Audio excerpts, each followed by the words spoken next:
Good evening. I'm Dan Kennedy. I'm a parishioner here. And it is my privilege to introduce our speaker tonight, whom I've known for several years and have had the opportunity to work with when I was at Human Life. He is here with his lovely wife, Leanne, who I found out tonight was a natural family planning instructor for a number of years. Richard Dorflinger is a fellow with the University of Notre Dame's Day Nicholas Center for Ethics and Culture, and an adjunct fellow in bioethics and public policy at the National Catholic Bioethics Center in Philadelphia. He was formerly Associate Director of the Secretariat of Pro-Life Activities for the United States Conference of Catholic Bishops, where he worked for 36 years. Among his duties was the preparation of policy statements and congressional testimony on abortion, euthanasia, conscience rights in healthcare, embryo research, and other medical moral issues for the Bishops' Conference. He also assisted in the drafting of the bishops' documents on broader issues, such as their election year statements titled Forming Consciences for Faithful Citizenship, which is updated every year. Mr. Dorflinger has testified before Congress, the National Bioethics Advisory Commission, the National Institutes of Health, the President's Council on Bioethics, and several state legislatures on the way public policy treats human life at its most vulnerable stages. His writings on medical ethics and public policy include contributions to the Journal of Law, Medicine, and Ethics, the Hastings Center Report, Duquesne Law Review, Cell Proliferation, the Kennedy Institute of Ethics Journal, the Encyclopedia of Catholic Doctrine, published by Our Sunday Visitor in 1997, the National Catholic Bioethics Quarterly, the Human Life Review, the Public Discourse, and the American Journal of Bioethics. He writes a monthly column, A More Human Society. It is syndicated by the Catholic News Service and published in many Catholic newspapers. He holds a BA degree and an MA in Divinity from the University of Chicago and conducted doctoral studies in theology at the institution and at Catholic University of America. In January 2009, he became one of the first recipients of the Gerald Health Foundation's Life Prize, honoring efforts to awaken the conscience of America to the sanctity of human life. In April 2011, he became the first recipient of the Evangelium Vitae Medal awarded annually by the University of Notre Dame's Day Nicholas Center for Ethics and Culture, to honor individuals whose outstanding efforts have served to proclaim the gospel of life by steadfastly affirming and defending the sanctity of human life from its earliest stages. As I said, I have worked with him over the years, particularly on end-of-life issues. He's been a big help for us here in Washington State. We formed a coalition with Washington State Catholic Conference years ago with Sister Sharon and other interested parties. I've had him as a guest several times on Life Talk Northwest on Sacred Heart Radio, and he'll be a guest again beginning next week. So listen to him. The life you save could be a loved one, or the life you save could be your own.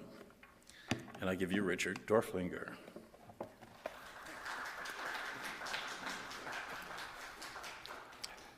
Well, feel free to move up closer, especially because I think there's supposed to be time for questions afterwards, and I'll have to be able to hear you. Still have the hearing aids, but we'll see. Now, if any of those affiliations sounds really impressive, you should know that when I asked the National Catholic Bioethics Conference that if I became a fellow there, what it would get me. And they said, oh, you get a free password to the website. Let me begin with a personal experience. A few years ago, my mother was on a gurney in an emergency room, gasping for breath, and she seemed to be dying. Mom was 85 years old with serious heart and lung problems. My wife and I had rushed her to the hospital when she started being unable to catch her breath. The diagnosis was because of her congestive heart failure, she had too much fluid around her lungs to be able to breathe properly. And now she was panicking from that crisis, the shortness of breath. Making the panic worse was her claustrophobia from having an oxygen mask cover most of her face. With the mask on, she couldn't listen to people or communicate much, so the doctor said my wife and I had to make a decision.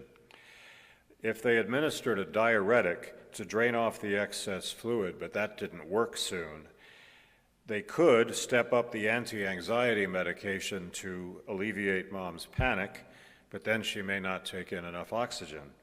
Or they could perform minor surgery to intubate her, which would get her enough air, but carried some risks and might raise new dilemmas later if she became dependent on it. So here I was, with my background in philosophy and theology and having worked for the U.S. bishops on the ethics of end-of-life decision-making for about 30 years, and my first reaction was, the bed. So I just want to say that it's we're all humble before these issues. As it turned out in our case, after we hemmed and hawed for a while, we were about to approve the intubation when a nurse said, "Doctor, I think the diuretic is beginning to work." Mom was breathing more normally, and the crisis passed. She lived to 87, another 2 years. She was able to return home and live there with us for more than a year, enjoying her grandchildren and her great-granddaughter, and later she passed away peacefully in hospice care after a final heart attack. So this is not an uncommon story. Every day we Catholics and others face unexpected dilemmas about treatment for ourselves and our loved ones. Each situation is a unique and often bewildering set of facts, forcing us to choose what we hope will be the best or the least bad outcome. So how does the Church help us make those decisions to be consistent with God's will for us? So first, some moral principles.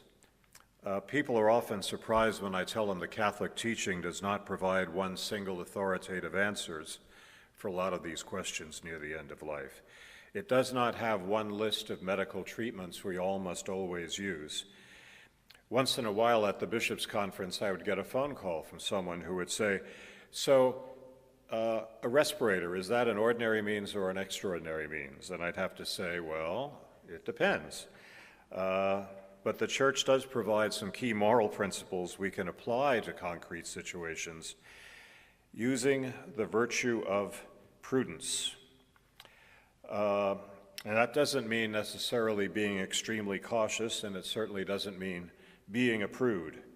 It's the most basic of the four cardinal virtues: prudence, justice, temperance, and fortitude. It's the most basic because it allows us to judge when and how to put those other virtues into practice. The Catechism of the Catholic Church says, with the help of this virtue, we apply moral principles to particular cases without error and overcome doubts about the good to achieve and the evil to avoid. So the principles begin with 2 things we should never do and 3 things we can and should do for those we love. First, of course, is God's commandment, "Thou shalt not kill." We must never deliberately take an innocent human life. That wrongful intention could be carried out by a positive act or by deliberately omitting needed basic support in order to bring on someone's death. The question of intent is very important because we live in a very utilitarian society that's focused on results.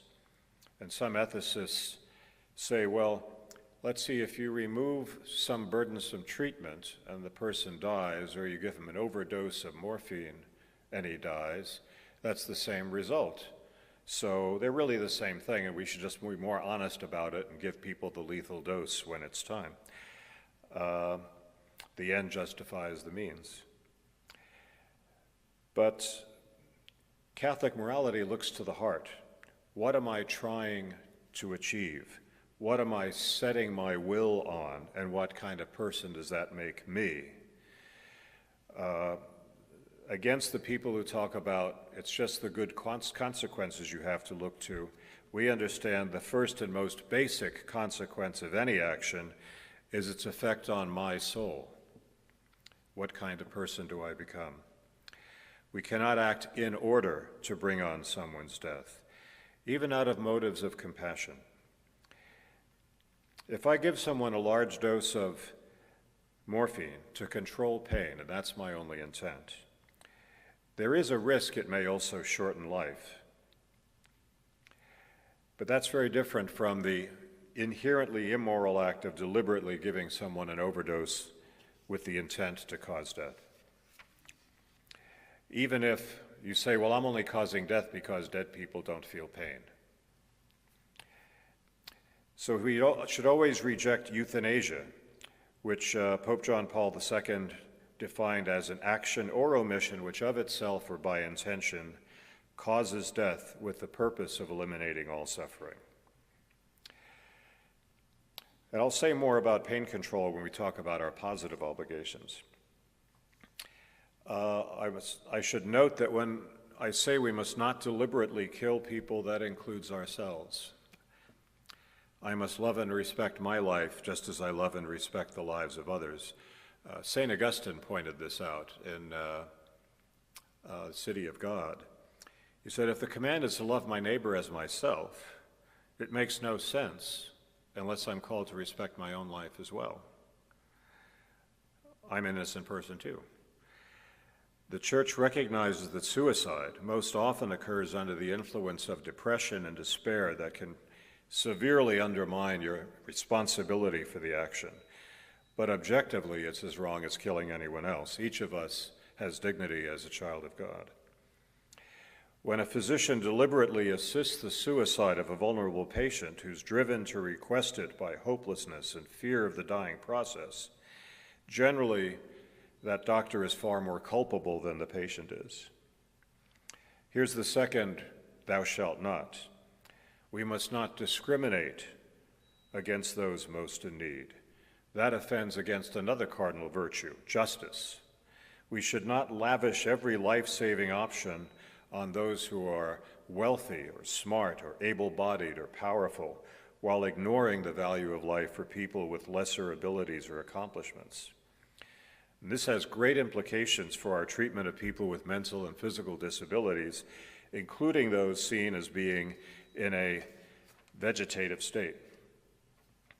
Let me digress a little on the vegetative state, because 3 years ago, the American Academy of Neurology and other professional medical organizations published new guidelines on diagnosis and treatment of patients with what they call disorders of consciousness. And they said some very new and startling things, because that phrase, vegetative state, had been used for many, many years. My older brother, was once said to be in that state. He woke up later. And that phrase led some people even to describe the patient who has it as a vegetable. A very witty lawyer friend who works on these issues, who once called me up on the phone and said, if you were a vegetable, what vegetable would you want to be? He says, now the more accepted term is unresponsive wakefulness syndrome, which is very descriptive, because these patients in the so-called, what used to be called the vegetative state, are not in a coma. They have sleep-wake cycles like the rest of us, but they do not seem aware of their surroundings. These doctors also said the frequency of misdiagnosis is about 40%. Many patients diagnosed as being in this state actually had locked-in syndrome, where they were completely aware of what was happening around them, but couldn't show any signs that they understood. After recovering, some of them later said they could hear people calling them vegetables. And finally, the neurologists say it's especially important to stop using the term permanent vegetative state because a significant number of patients diagnosed as vegetative after a traumatic brain injury have shown significant recovery even after a year. After that time period, they said you should only call their condition chronic, but don't assume that it's permanent. We don't know with certainty what the upper limit is at which it's impossible to recover. So, on the general theme of serving justice, sometimes demeaning judgments about people with what's called a low quality of life have led to taking their lives. In 1982, doctors in Bloomington, Indiana, delivered a baby with Down syndrome who also had a blockage in his esophagus that prevents you from eating normally, but it's routinely corrected by surgery for all other infants. They convinced the parents that because of the Down syndrome, their child had no future and would be better off dead. They withheld the routine surgery, withheld artificially assisted feeding and even IV fluids, hid the baby away in a dark room, and waited for him to die of dehydration. Some of the hospital staff were so appalled that they disobeyed orders, found out where the baby was, and sneaked into the room with an IV kit, only to find the baby taking his last breath. Indiana courts upheld what the hospital did, and attorneys went to Washington to seek emergency relief from the Supreme Court. But when they landed in Washington, D.C., they learned the baby had died. News of that incident soon led to uncovering similar things happening in prestigious hospitals, including Yale New Haven Medical Center. The only good thing that came out of all that was a new federal law, an amendment to the child abuse and neglect legislation that seeks to prevent discriminatory medical neglect of infants with disabilities. And yes, that kind of neglect happens to adults as well. Laws allowing physician-assisted suicide also, in my view, are a violation of not only of thou shalt not kill, but a violation of justice.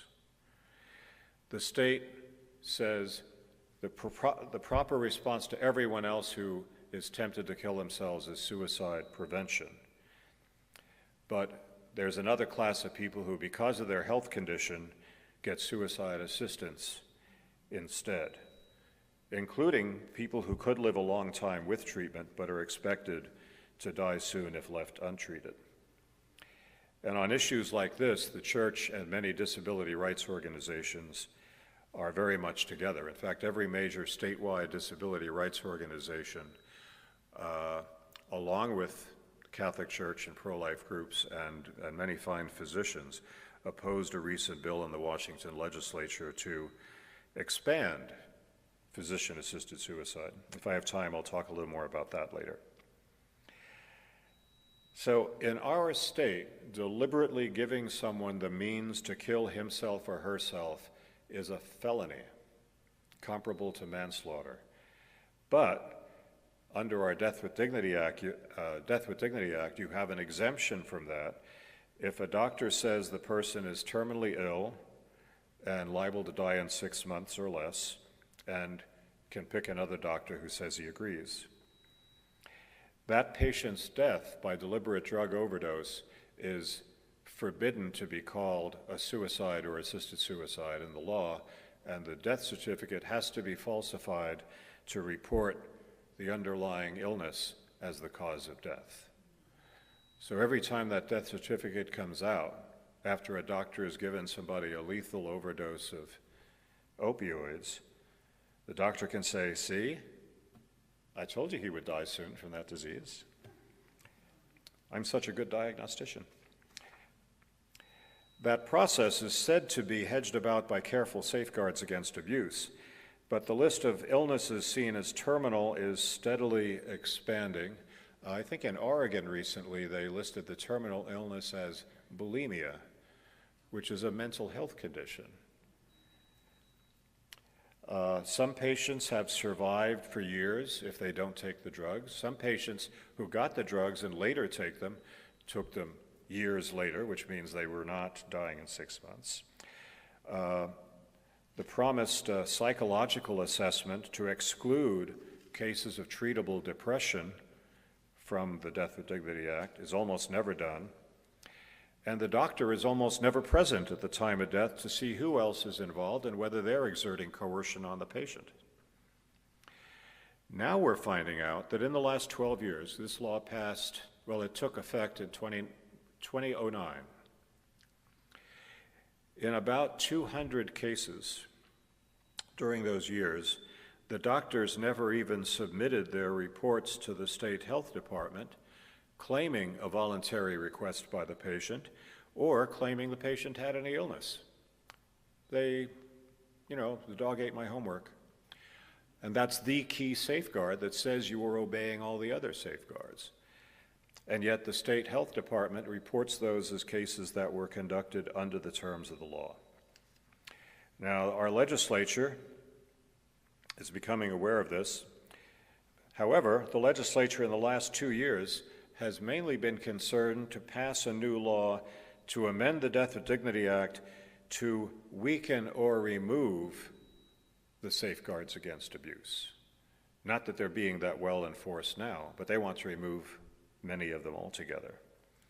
And that now, I've been on Dan's radio show talking about this, along with some wonderful disability rights advocates and physicians and Catholic and pro-life groups. We've been opposing that law and so far managed to block it in the state Senate. But it'll be back again this coming year. So that's the short list of what not to do. Don't kill, don't discriminate based on a sliding scale of the value of different people's lives. Now I want to accentuate the positive. First, we have a positive obligation to take reasonable care of our own lives and the lives of those who depend on us. And the limits of that obligation are outlined in what's often called ordinary versus extraordinary means. Some people prefer to speak of proportionate and disproportionate means. I think that's less confusing. But the basic idea is we do not need to support and sustain our earthly life by every means technically possible. In each case, we should ask, will this treatment have benefit for this patient? And even if it does, will it cause burdens, suffering, hardship, expense on the patient that outweigh those benefits? I like to say we have to assess what good the treatment does for the patient and weigh it against the harm it may do to the patient. And that's where the Catholic virtue of prudence comes in, applying general moral principles to specific situations so we can make our best judgment here and now. There is no one list of means that are always ordinary. That will depend on the patient and the details of the situation. And generally, if the patient can speak for him or herself, it's a judgment that has to be made by the patient. The classic case, it's certainly not the only case, in which life-sustaining treatments can become extraordinary or disproportionate, is one in which the person is very near death from a terminal illness and nothing more can reasonably be done to sustain his or her life. Pope St. John Paul II says, when death is clearly imminent and inevitable, one can in conscience refuse forms of treatment that would only secure a precarious and burdensome prolongation of life, so long as the normal care due to the sick person in similar cases is not interrupted. In that case, we're not aiming at death. We're accepting the human condition and the limits of our ability to stave off death, knowing that even death is not the end of our journey. But what about that phrase I just quoted, the normal care due to the sick person? There is a basic level of care we owe to everyone out of respect for their dignity. Keeping the patient comfortable, relieving difficult pain, providing personal hygiene. These are things we do for our children when they're very young, and I've told my children they may have to do them for me before too long. Is providing food and water part of this basic normal care, even when providing it may require some assistance, such as tube feeding.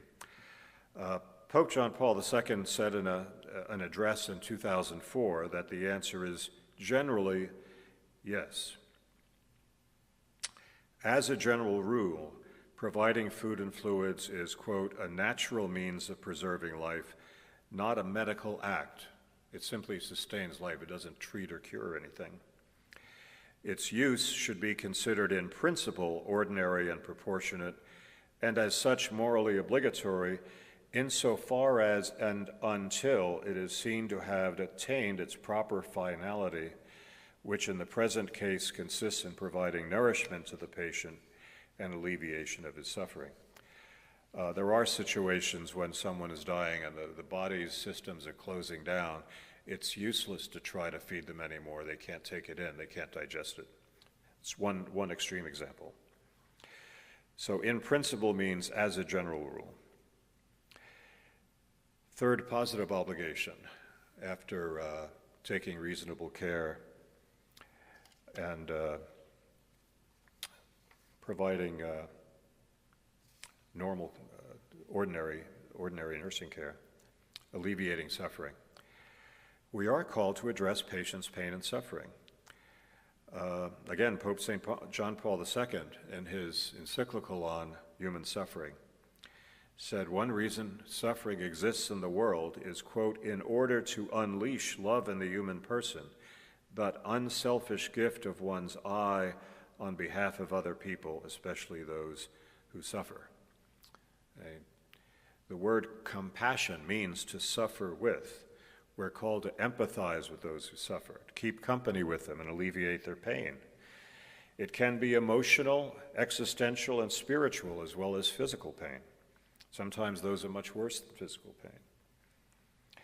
And that is the way John Paul II called the way of love and true mercy, as opposed to the false mercy of euthanasia.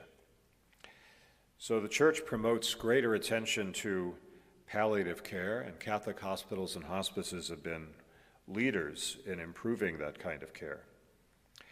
Many people associate that exclusively with hospice care for people who are in the last 6 months of their life. But palliative care is a broader idea. It includes relief of distressing symptoms throughout one's life. It can be offered at the same time as and together with efforts to sustain life or to treat a disease. As the World Health Organization has said, palliative care is not designed either to prolong life or to hasten death. It's to help us live more fully and more comfortably as long as we do live. As Christians, we may also choose to endure our suffering and join more closely with Christ by uniting our sufferings with his own. But again, to quote John Paul II, such heroic behavior cannot be considered the duty of everyone. So where do all these principles come from? What's their basis in a Catholic vision of life? Well, the foundation for everything the Church says on these things, and on many other issues, is the dignity of the human person. Each of us, whatever age or condition we are, is a unique and unrepeatable gift of God, a masterpiece of God's creation, as Pope Francis has said. The human person is made in God's image. The Catechism says, we are the only creature on earth that God has willed for its own sake. Each of us was specially created by God out of his boundless love and called to live in ways that make us ready for eternal life with him. I want to mention two aspects of this dignity in particular. First, that dignity does not belong only to our immortal souls. We're not souls trapped in earthly bodies. Some philosophers like Plato have said, treated the soul as something that is freed from the prison of the body by death. Made a sort of joke on soma is sema. Soma is the body, sema is a prison. We're a union of body and soul. Our bodies share in our human dignity. Death is not a liberation, but a separation of a body and soul that belong together. That's why we long for the resurrection of the body. We are united within ourselves again.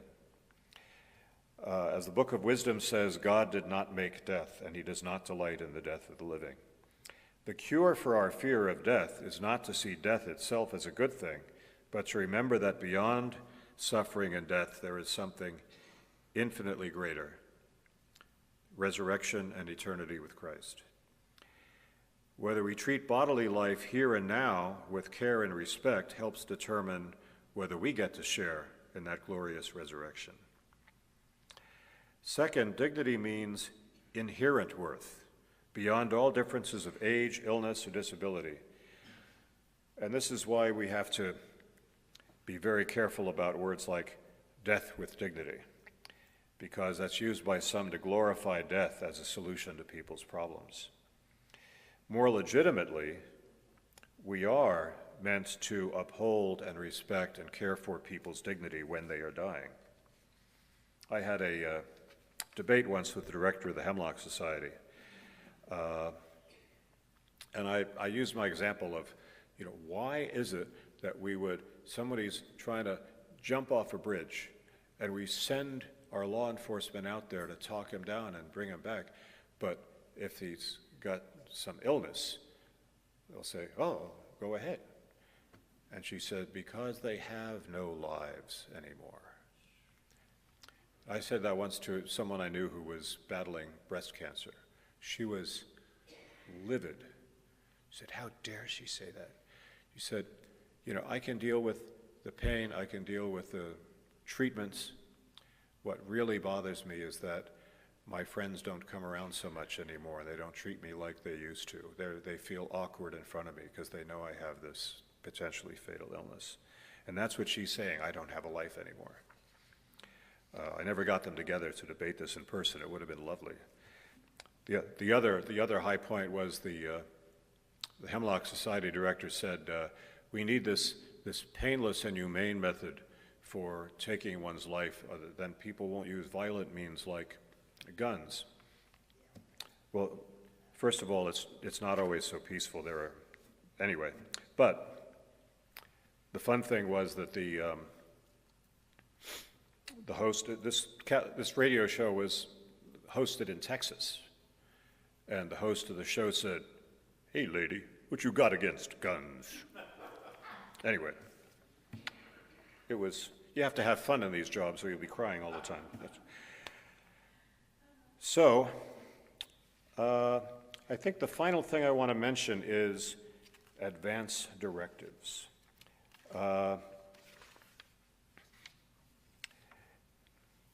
Living wills, durable power of attorney, surrogate decision-making. The church has more to say about what the good and bad decisions are, or what they should be based on, rather than on who makes them and how they communicate them. Church documents say generally, well, the physicians can provide the medical facts, treatment decisions.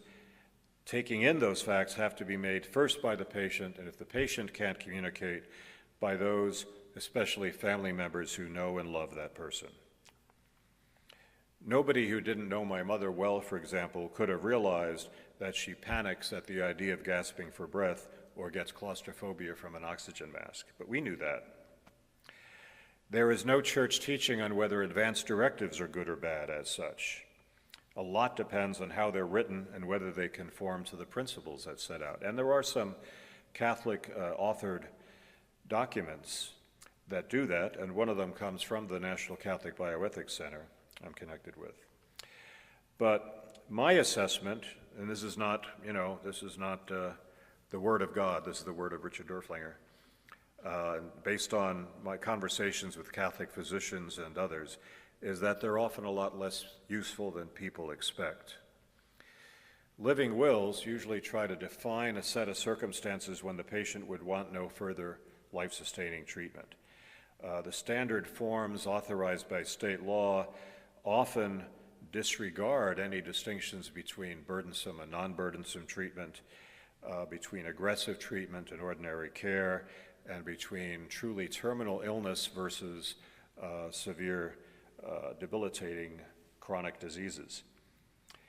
and they will never be able to define the exact set of circumstances that actually end up occurring in a great many cases like the one we had with my mom. In one study of living wills, a nursing home provided the perfect scenario for an effective living will. The staff of the nursing home sat down with patients in advance, talked with them in depth about their preferences, filled out a customized form according to what the patient said, made sure, and they checked that with the patient, and then they made sure it was in the medical records. The study found that nonetheless, the way the patient was treated departed from what the document said about 25% of the time, usually in the direction of withdrawing treatment the patient wanted. Other studies have said these documents seem to have rather little effect on treatment, one way or the other. They are imperfect instruments.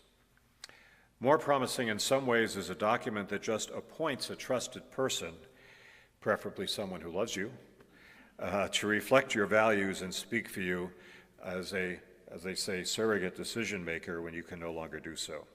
Durable power of attorney is one way to do that. Frankly, some studies also raise questions about those documents. There was a study published in the Archives of Internal Medicine in 1992. It looked at the choices made by surrogate decision makers whose relatives were nursing home patients with dementia. It found that nearly 70% of the time their decisions were, quote, independent of any previous statements or comments, if any, made by the patient when the patient was competent. And nonetheless, it's the kind of document my wife and I have. We need to update that, by the way. So if I'm sick, ask her. If she's sick, ask me. And if we become incompetent at the same time, like an accident of some kind, we get our children to argue over what to do about us. You have 3 of them, so majority rules. It's only fair when they were younger, we argued with each other about what to do about them. So, finally, there's a newer document called the Physician's Order for Life-Sustaining Treatment, POLST, or Medical Order for Life-Sustaining Treatment, MOLST. The Oregon Health and Sciences University helped to develop this and promotes it, and the documents have been made legally binding in some states. As the name implies, it's filled out primarily by the doctor, not the patient. In some states, the patient doesn't even have to sign it. A person trained in the use of the document is supposed to have talked with the patient about his or her wishes. Critics say those staff have been trained, particularly in places like Oregon and Washington, to tilt the patient toward refusal of treatment, presenting frightening scenarios about overtreatment and contrasting them with the peace and comfort of dying naturally. The POLST is very broad. It covers treatment, assisted feeding, do not resuscitate orders. It gets included in the patient's medical records as an order from the physician to nurses and other medical staff, and it's seen as overriding any documents signed by the patient, as well as the wishes of the family. So, the Catholic Church as a whole has not taken a position on this idea, because there are a lot of different variations, but the Catholic Medical Association, that's Catholic physicians, Catholic Medical Association has a position paper criticizing those documents. Bishops in some dioceses in the United States have discouraged Catholics from agreeing to them. In my view, then, there's probably no fully adequate substitute for a spouse or other family member who loves you and will fight with the medical profession if necessary to ensure good and humane care for you. In conclusion, recognizing the dignity of each person does not paralyze us in the face of illness and death. It frees us to make sensible decisions that respect the gift of life. We should not deliberately attack human life or treat some patients as having no value because of their quality of life. We should practice careful stewardship over the gift of human life, taking reasonable steps to support life, improve health, and ease suffering. We do not ignore the fearful power of death, but we see it in the perspective of Christ's ultimate victory over death and his invitation to enjoy eternal life with him. So be not afraid. Thank you.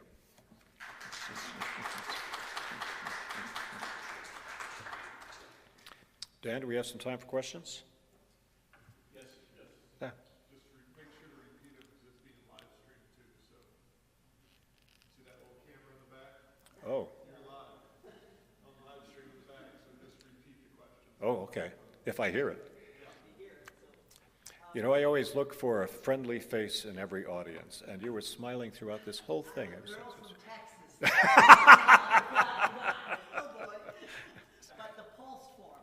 Yeah. So I thought that, I never heard of that in Texas, but I came here. So Washington, they talk about this pulse form. And maybe I was being pressurized to get it signed. It's something I haven't done with my mom. I moved up here to take care of my 85-year-old mama. Ah. But I was told, like, for 911 to come, they have to see the pulse, and it has to be filled out this way or that way, or they won't resuscitate her, or they won't take her to the hospital. But I was reading that form and about the physician, and I was a little frightened to sign it from what, and now what you just said, I don't think I want to sign it. I would like to be part of the decision-making Yeah. with her. So it's not a requirement. 911 can come and take you to the hospital Yeah. without it. Yes. In Washington State, I hope. But, any more comments on that pulse?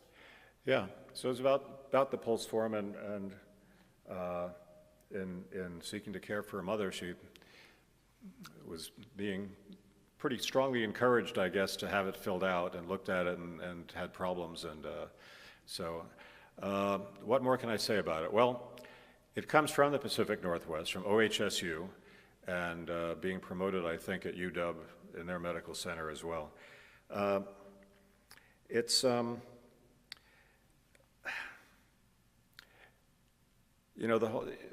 just to talk about this in historical perspective, the whole transformation of medicine, a couple of decades ago, was that the doctor is not God, and we need to pay a lot more attention to what patients want. And this seems to be the doctor's revenge. Because, it's blew my mind to know that the patient doesn't even necessarily need to sign it, which may well mean the patient never got to see it. The doctor may have had a conversation in which the doctor made some assumptions based on that conversation, but never checks them back with the patient or the family. And it does seem to be a way of kicking the patient and the family out of the decision-making, which is the opposite of what we thought the great revolution in medicine was. So I have serious problems with it myself. Yeah. So I almost wonder, my mom lived in Merrill Gardens, and they made us sign one for her. But in a way, you can put your choices on that paper so they will be followed, right? So if you fill it out, you can say, I want to be resuscitated, I want to do this, and then the doctors aren't going to sign one without you knowing it. If you sit down and you say, I want to be resuscitated, I want to be treated, I want to be intubated, like, those are choices on that form. So I almost feel like, I'm not as expert on this as you are, but I almost feel like it's better to get it signed the way you want and put it on the cupboard in your apartment, which is what they want to do at these assisted living facilities, instead of having it in a book somewhere. I didn't realize docs could fill them. I'm actually a PA, I can fill them out too. I didn't realize that you can do it without them. And that was the pulse form you're talking about. So you're saying that the patient does have a role and is able to fill out all the preferences. With your family member and go over this while you're able to, then you have their choices there and not let it be in a book somewhere. Well, there are, so it's about, this is a way to make your choices. Well, from the research that was done by the Catholic Medical Association, they're saying some of the forms don't even have a place for the patient to agree to them.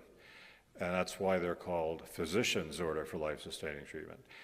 But I think there are These other documents, the proxy forms for appointing someone to help make decisions, and even the living will, are first and foremost by the patient. And it's a very good idea to check those with your family. I have a cousin who called me a few weeks ago. She was asked to fill out a living will form in New York State, and said, she's a parish secretary. I mean, it doesn't give her medical expertise, but she knows what the church says. And she said, I have some problems with this. What do you think? I thought, she sent it to me. I thought it was appalling. I mean, it was basically, if I have an incurable illness, just let it all go, including, food and other support. I have lots of incurable illnesses. Life itself is the first of them. So I think the Post form is more dangerous that way, and they claim that at least a number of them, because there are variants around the country, have no role for the patient. These other forms were designed to be first and foremost, and sometimes only, the patient. Well, he usually has to have witnesses sign it to say, yes, this is the patient. But Post is seen as something that puts things more in the doctor's control when you compare it to these other documents. The Washington State one does have the physician signing it. The physician signing it saying, I have talked to the patient about what's on this form. The patient understands what I'm signing to. So it's supposed to be together. Ideally. I still was confused, but Yeah. and I didn't. Yeah. Yes. How old is this false form? I've not heard of it before. I think it's about a decade old. I'm not sure about that. Because my dealing when I worked for the Bishops' Conference was primarily in matters of federal law, and these are things that have popped up in different states. So it's not something I researched as thoroughly as some other things. So to some extent, I'm relying on the research that the Catholic Medical Association did, and I trust the folks in there that were doing this project. But it's been around for some years now. I remember it came out when I was at Human Life, and we just were appalled by it. It came out when? We were appalled by it. Oh, yeah. Because it is physician-oriented and not patient. Yeah, it's quite a bit newer than the living will or the durable power of attorney, but it's been around for some years now. And it's interesting, they train up staff to encourage patients to make their decisions a certain way, or at least so I've heard. Hey, Father. Excellent talk. It was like being back in seminary, so thank you for that. Just as a reminder, I would say for people, I mean, I end up talking with people almost every week about these kind of nuanced circumstances, end of life care, what should they do, and they're trying to sort it out. And so I just, as a word of encouragement, I always say, well, it's better to discern with the church or with others that are faith, trying to be disciples, and don't just try to make the decisions on your own, ideally, if you're not in emergency circumstances. Yeah. So it's always good when people reach out, either consult a priest or another friend of theirs that goes to the parish or whatever, because sometimes there's a lot of emotion around it. Yeah. So, No, it's a good point. And important to consult the church, your pastor, the priest, and your loved ones as well. Talk about it. Yeah. because it does get nuanced in each circumstance, just like what you're talking about. So, Yeah, and ideally, if the doctor looks at this thing and says, I don't know what this means, he better have somebody in the family who can tell him what grandma meant when she said that's another thing. That sometimes documents are not self-interpreting.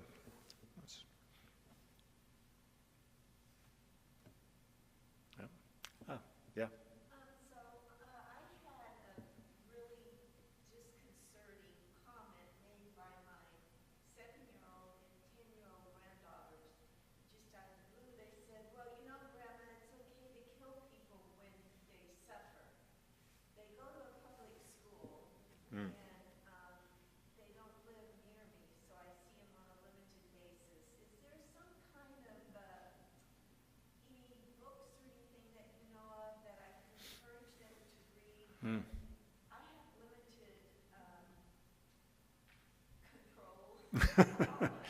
Yeah. To express my opinions because I'm the goody two-shoe Catholic.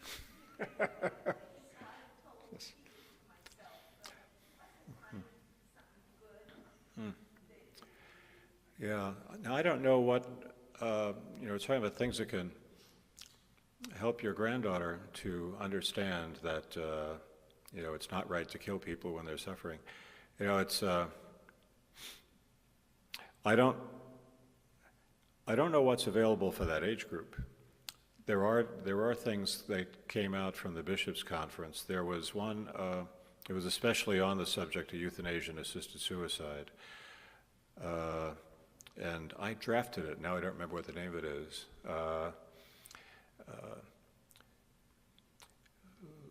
Living, to live each life with dignity, something like that. It put dignity together with living instead of with death.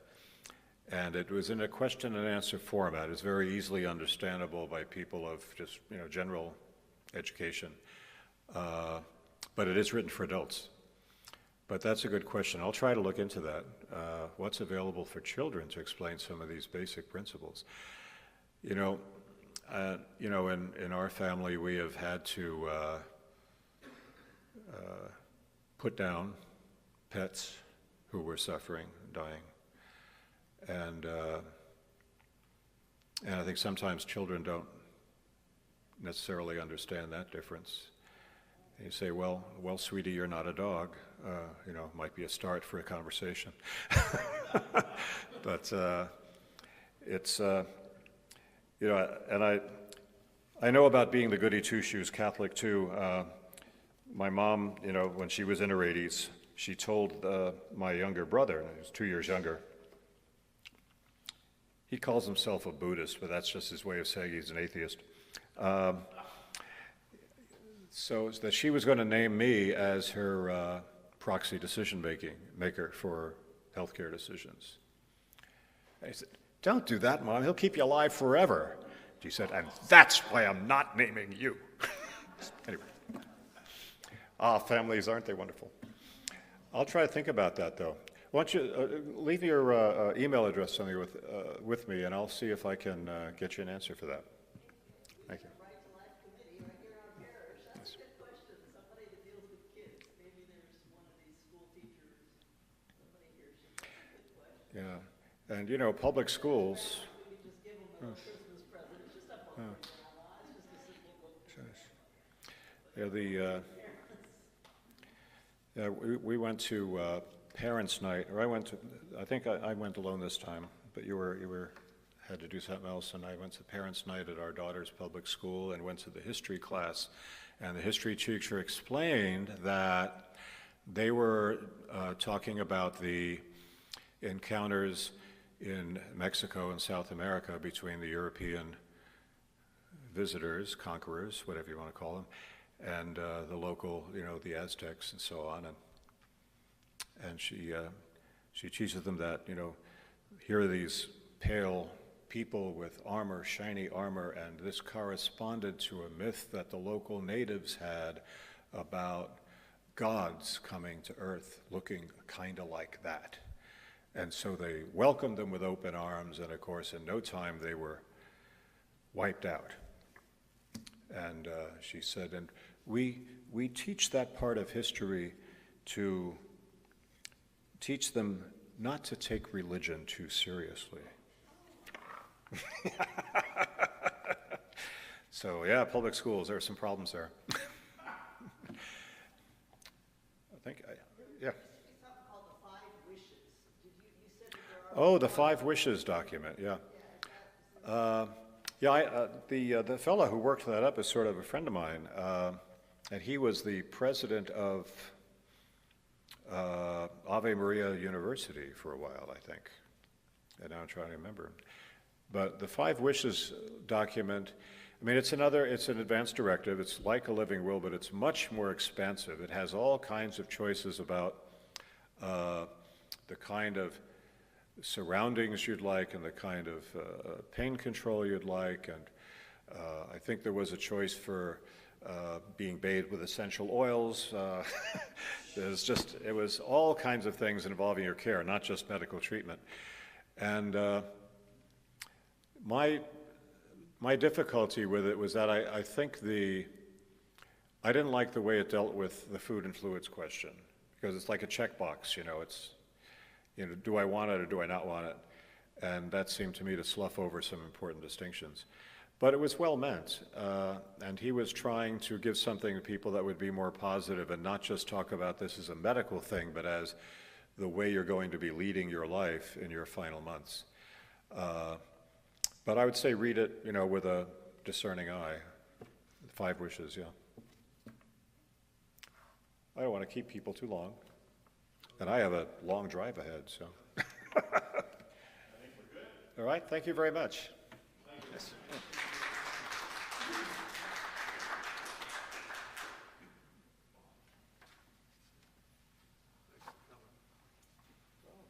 Yeah, nice to have you. You guys live in the car. Yeah.